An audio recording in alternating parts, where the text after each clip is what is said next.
Disponible au sein de la compilation Strider Hill U 1 et 2 sur PlayStation, Strider Hill U 2 est la suite officielle du premier épisode, contrairement au non canonique Strider 2 édité par US Gold.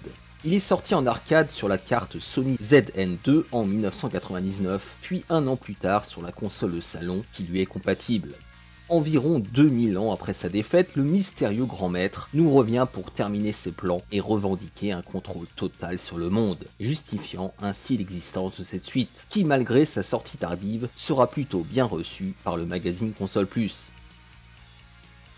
Intérêt 80%, agréable, ce nouveau Strider bouge bien, les nostalgiques seront ravis de ce package. Strider 2 se manie plutôt bien, les nouvelles possibilités de double saut et de course en font un jeu sympa, à mi-chemin entre la plateforme et le shoot'em up. Ayant gardé un bon souvenir de cet épisode, j'avais à cœur de rafraîchir ma mémoire avant un inévitable classement de la série. Passé l'introduction, on tombe sur un bel écran titre, donnant accès à des options assez complètes, quoique classiques. La représentation graphique de Strider, mêlant décors en 3D et personnages en 2D, rappelle celle de Klonoa sur PlayStation. Cette fusion de style n'est pas du goût de tout le monde, mais il faut admettre qu'elle est bien exécutée. Les sprites, plutôt jolis, bénéficient d'un niveau de détail élevé, et la modélisation des décors, qui apparaît aujourd'hui sommaire, était tout à fait respectable à l'époque de sa sortie. Je regrette en revanche la tristesse et la monotonie des environnements, le plus souvent composés de couleurs sombres, grises et ternes. Il représente un retour en arrière par rapport à l'épisode canonique qui nous faisait voyager autour du monde. Il reçoit un 7 sur 10 pour ses graphismes. La progression dans les niveaux de Strider 2 est appuyée par de subtils et constants changements de caméra. L'animation des sprites a fait l'objet d'un travail soigné, notamment concernant Hill U. La fluidité de leur déplacement fait qu'ils s'intègrent plutôt bien au décor en 3D. Enfin, la quasi-absence de ralentissement garantit une lecture parfaite des combats et des phases de plateforme. 8 sur 10 pour l'animation. Compliqué de passer après l'immense bande-son de Strider 1. Et sur ce point, Strider 2 n'est franchement pas à la hauteur. Je dirais qu'elle est à l'image des graphismes, terne et sans génie. Sans être mauvais, les thèmes n'impriment pas vraiment, par leur discrétion et leur manque d'amplitude. En revanche, les bruitages sont excellents, donnant un satisfaisant sentiment de puissance à vos coups et à ceux de vos ennemis. La bande-son mérite un 6 sur 10.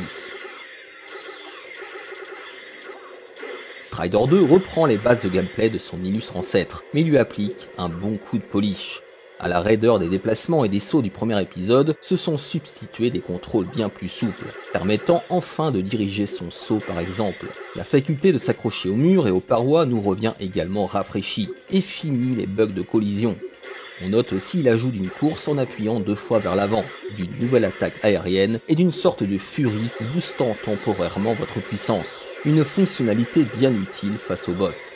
Si cela ne modifie en rien l'ADN de la série, ces ajouts la modernisent et vont dans le bon sens. En revanche, le jeu est devenu bien trop facile à cause d'ennemis abouliques, boss inclus. Il favorise le bourrinage au détriment d'une quelconque subtilité. Dommage car cela ruine en partie le potentiel du gameplay. Ce dernier se voit attribuer un 7 sur 10.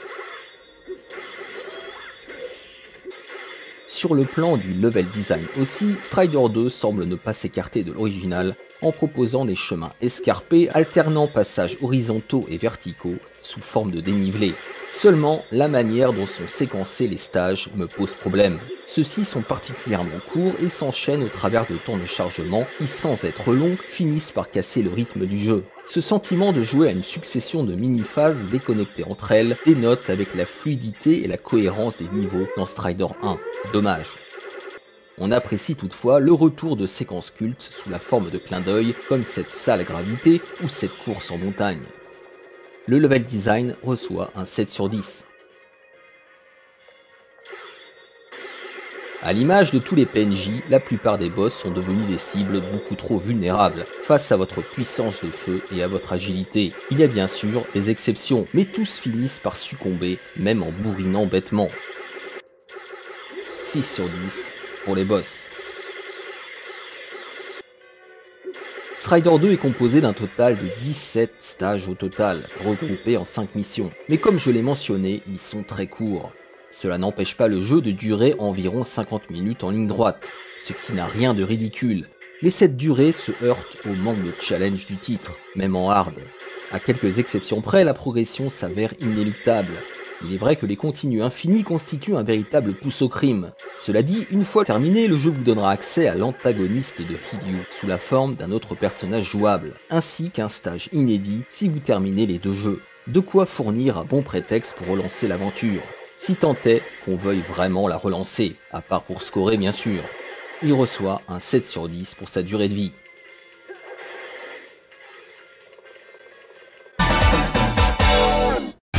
Versus.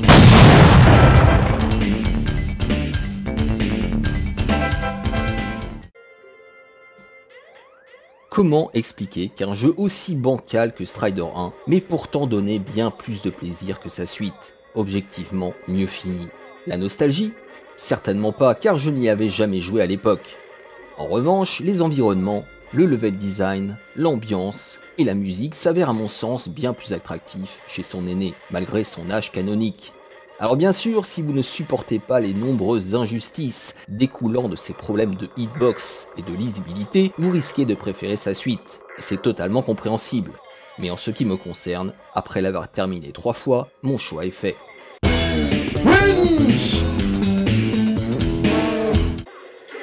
Strider 2 a beau gommer les défauts de gameplay de Strider 1, il ne lui arrive pas à la cheville. J'admets le caractère subjectif de ce jugement, mais disons que cette suite pêche par un manque de charisme. Elle se contente de reprendre la formule de son aîné pour la replacer dans des environnements sans âme, découpés en petites phases de jeu et sans aucun challenge sérieux. Il n'en reste pas moins un sympathique jeu d'action que l'on prend plaisir à parcourir grâce à ses contrôles nerveux précis, mais je doute de vouloir y revenir un jour. Strider 2 reçoit la note finale de 7 sur 10.